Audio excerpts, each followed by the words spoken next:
Bismillahirrahmanirrahim. Assalamualaikum warahmatullahi wabarakatuh. Alhamdulillahirrabbilalamin. Wa bihi nasta'inu ala umuri dunya waddin. Wassalatu wassalamu ala asrafil anbiya'i wal mursalin wa ala alihi wa sahbihi ajmain. Amma ba'du. Yang saya hormati Ibu dosen pengampu mata kuliah praktek public speaking serta teman-teman 4 KPIB yang semoga senantiasa dirahmati oleh Allah Subhanahu wa taala. Puji syukur kita haturkan kehadirat Allah Subhanahu wa taala yang telah melimpahkan rahmat sehingga kita masih diberikan umur hingga saat ini.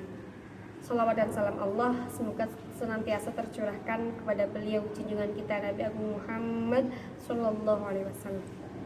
Salah satu cara bersaudara dengan makhluk Allah yang biasa kita lakukan yaitu dengan menjaga tali silaturahmi. Silah artinya connect atau menghubungkan, sedangkan rahim artinya cinta kasih. Jadi pemaknaan kata silaturahmi di sini adalah menghubungkan tali kasih antar sesama makhluk Allah.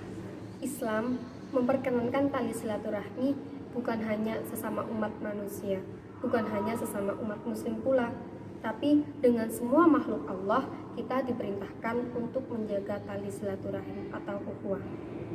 Maka umat Islam memiliki 4 konsep ukhuwah. Yang pertama, ukhuwah Islamiyah, yang kedua, ukhuwah imaniyah, yang ketiga, ukhuwah watoniyah, dan yang terakhir, ukhuwah makhlukiyah. Yang dimaksud dengan ukhuwah Islamiyah yaitu persaudaraan antar sesama umat Islam. Umat Islam sama-sama berpuasa dan umat Islam sama-sama berbuka puasa. Kemudian selanjutnya yaitu ukhuwah imaniyah. Sama-sama beriman kepada Allah. Semua makhluk yang diciptakan oleh Allah pasti ia memiliki iman kepada Allah. Yang ketiga yaitu ukhuwah watoniyah, hubungan kebangsaan. Sama-sama memiliki kebangsaan dan sama-sama memiliki kewarganegaraan yang sama. Selanjutnya yaitu ukhuwah makhlukiyah. Ukhuwah makhlukiyah di sini adalah hubungan sama-sama makhluk ciptaan Allah dan sama-sama memiliki takdir, qadar dan qadar yang telah ditetapkan oleh Allah Subhanahu wa taala. Konsep ukhuwah ini akan mencapai titik kesempurnaan apabila terbangun dengan sinergi yang baik. Teman-teman yang dirahmati Allah, izinkan saya di sini untuk sedikit menjelaskan pengimplementasian ukhuwah makhlukiyah, hubungan antar sesama makhluk Allah. Dalam Quran surah Al-Isra ayat 44 disebutkan bahwa tusabbihu bihamdi, mereka bertasbih dengan memuji kepadanya. Walakil la tafqahuna tasbihahum, tetapi kita tidak pernah tahu bagaimana cara mereka bertasbih. Tusabbihu lahus samawati sab'u wal ardu wa ma fihinna, dan bertasbihlah apa-apa yang ada di langit dan apa-apa yang di bumi. Jadi kesimpulan dari ayat ini adalah tidak ada satupun benda mati karena semua benda atau makhluk ciptaan Allah pasti bertasbih kepada Allah. Teman-teman yang dirahmati Allah, suatu hari saat Rasulullah berada di dalam masjid, Rasulullah memungut 7 biji pasir. Kemudian Rasulullah menunjukkan kepada para sahabat. Pertama kepada Utsman. Ya Utsman, dengarkan tasbih dari 7 pasir ini. Kemudian Utsman menjawab, ya Rasulullah, aku tidak mendengar apapun. Rasul pun menjawab lagi, wahai Utsman, dengarkan lebih jeli, dekatkanlah telingamu lagi.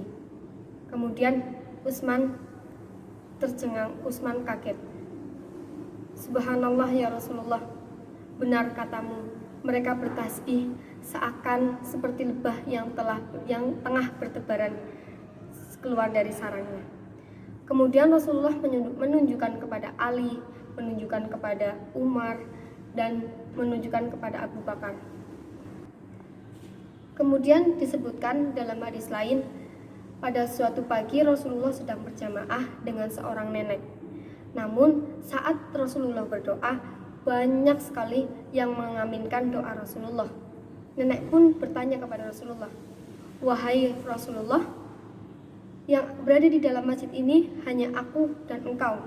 Tapi kenapa ketika engkau berdoa banyak sekali yang mengaminkan doa kita? Rasul pun menjawab, Mereka adalah batu-batu yang ada di tembok-tembok itu. Mereka ikut mengaminkan doa kita dan mereka ikut bertasbih kepada Allah. Teman-teman yang dirahmati Allah, ini adalah bukti bahwa Rasulullah memiliki jalinan ukhuwah makhlukiyah dengan makhluk Allah. Tidak hanya dengan manusia, tidak hanya dengan sesama orang yang beriman. Bahkan Rasulullah memiliki jalinan tali silaturahmi makhlukiyah dengan manusia, tumbuhan, hewan, bahkan benda-benda. Jadi, janganlah kalian mematahkan ranting tanpa adanya alasan, dan janganlah kalian membakar atau mematikan serangga, karena Allah lah yang berhak mematikan makhluknya. Tidak ada hak untuk makhluk mematikan makhluk Allah yang lain. Ini adalah bukti bahwa kita harus menjalin tali silaturahmi, baik dengan sesama manusia, dengan hewan, dengan tumbuhan, bahkan dengan semua makhluk yang diciptakan oleh Allah Subhanahu wa Ta'ala. Kita harus saling menyayangi dan kita harus saling melindungi. Barang siapa yang menyayangi makhluk Allah di bumi, maka langit pun akan menyayanginya. Sekian yang dapat saya sampaikan, kurang lebihnya mohon maaf. Wallahul muwaffiq ila aqwamit thoriq. Wassalamualaikum warahmatullahi wabarakatuh.